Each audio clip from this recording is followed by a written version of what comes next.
Welcome to Northeast Iowa. We are zoned 4A, 4B, and up to 5A. So there are times when I feel that it's colder than that, but then it seems like it's warmer. But there is a cold pocket that comes out of Minnesota and drops down into Iowa, which we are in that 4A to 5B zone. So when I go ahead and I buy things from the nursery, I usually go ahead and purchase things that are the 4A, and then if I find things that I really like, if it stretches out to the 5B, I'll get those and then really mulch it really well. So our property sits on 2 acres of beautiful land, and I'm just going to kind of go ahead and walk you through things pretty quickly. Everything's pretty dormant, still sleeping yet from the winter, and just kind of give you ideas of what works for us here at our home. And these are just ideas. Everybody comes up with certain ideas that work for them, and some of them don't. So we're just going to start from over here and work our way around the house and kind of give you an idea of what's going on here. So we got a nice beautiful hosta garden here that we had worked on for quite a few years, and I think we're still kind of adding to it, but we mulch it pretty heavily during the winter. So all the leaves that kind of come off the trees here, we go ahead and we put that over the top of the hostas, and it seems to get them through the winter quite well. And then they just deteriorate and work into some beautiful fertilizers. So we're going to just walk out through here, keep on moving.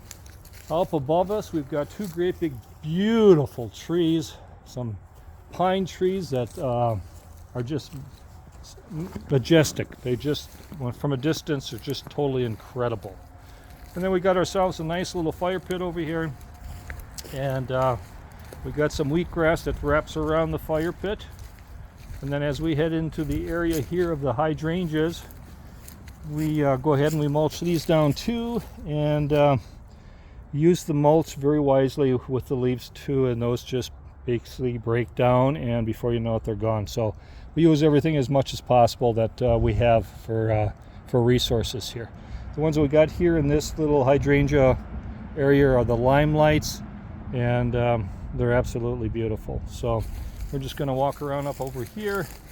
We've got some lavender down below, and straight up here we've got ourselves a little tiny outhouse for the critters, the varmints, and we leave the door open for them so they can go ahead and they can use the outhouse when there's an emergency. We got a little spot in there for all the little varmints, and they can sit down there and think about what they're going to do next. So kind of a cool thing for them. Now we got a nice little area of some more hydrangeas over here. We got some limelights over here. And then we're going to show you, it's probably one of my favorite trees. Got a nice great big row of them. It's the tamaracks, and these pine trees go ahead and they bear their needles in the spring, and then they drop them in the fall. And I just kind of refer to them as the Charlie Brown Christmas tree because they have a reddish orange glow to them in the fall. It's kind of like the very last color of our seasons, and once they drop it, it's pretty much, then after that it ends up getting pretty cold. So I planted these when they were about 12 inches tall, and some of them got some pretty good height to them right now. They will grow, I would have to say probably close to 2 feet every year. And if you're looking for something that does well in clay soils, which we do have in this area here, they love it because the moisture kind of hangs out, and that's what they really like. Right at the end down here, we have a weeping white pine. We just put that one in last year, and looks like it has made it through the winter. They're about 25 feet they get, and they're very unique. And then along our sidewalk here, we've got lavender that goes all the way up to the front entrance of the house. And speaking of the house, this is our beautiful Victorian home built back in 1885, and we had an attorney, John B. Kay, I believe it was the attorney's name, that ended up building the house back then. And he had a very large family, and unfortunately when he got it built, it wasn't too much longer. A tornado had come through the area and picked up the water tower that's only 2 blocks behind me, and brought it over here and dropped it on top of the house. But it didn't go through the whole house. That's how well a built house he put together. It just remained at the top of the house, and they had to dismantle it and bring it down, and he rebuilt the roof and everything else around it. But boy, I'll tell you, it was a horrible tornado that came through. It was in the early 1900s.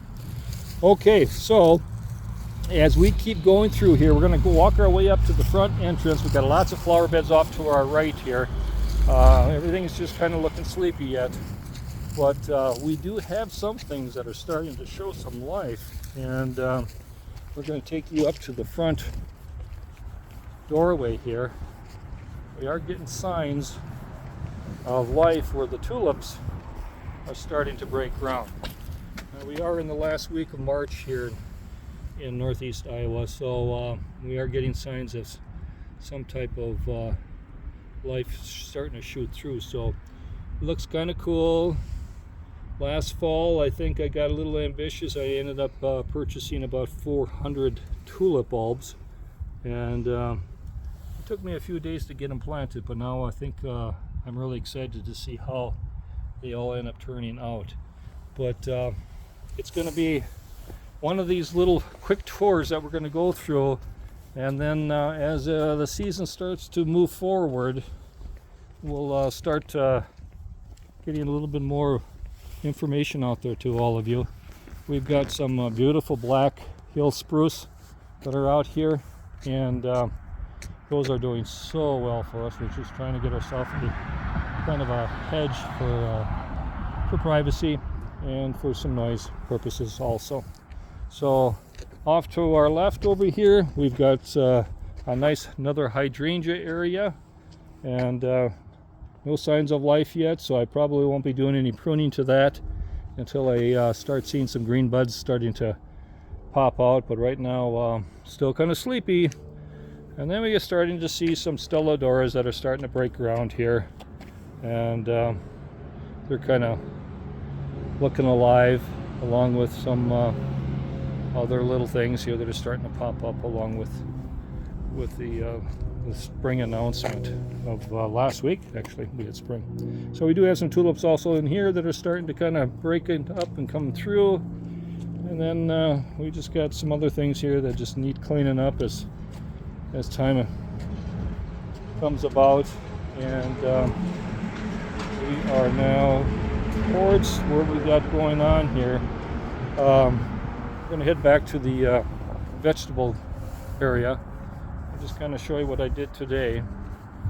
Now, not a whole lot you can go ahead and put in right now, especially here in Iowa, because things still get kind of chilly outside. But what I have found out, what that really works well for me, is buying the onion plants and getting them into the ground. Now, everything has been workable. I went ahead and I ended up putting all the onion plants in, and then I ended up putting some bone meal around those onion plants. Now, I've had great success by getting them in this time of the year.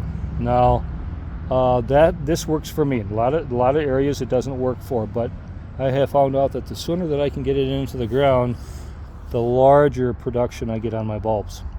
Now, a couple years ago, it ended up snowing 2 or 3 inches after the day I got them in.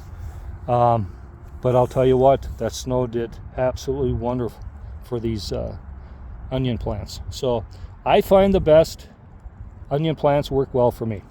And then we got some asparagus over here that we transplanted from last year. It was doing absolutely wonderful. My wife got into it and started pulling it away. We had it up against the foundation of the house behind the flower beds. It really was producing, but it got to the point where we were not able to keep up with the weeds, so she went ahead and she pulled it all out, planted it last fall, so this is our first spring.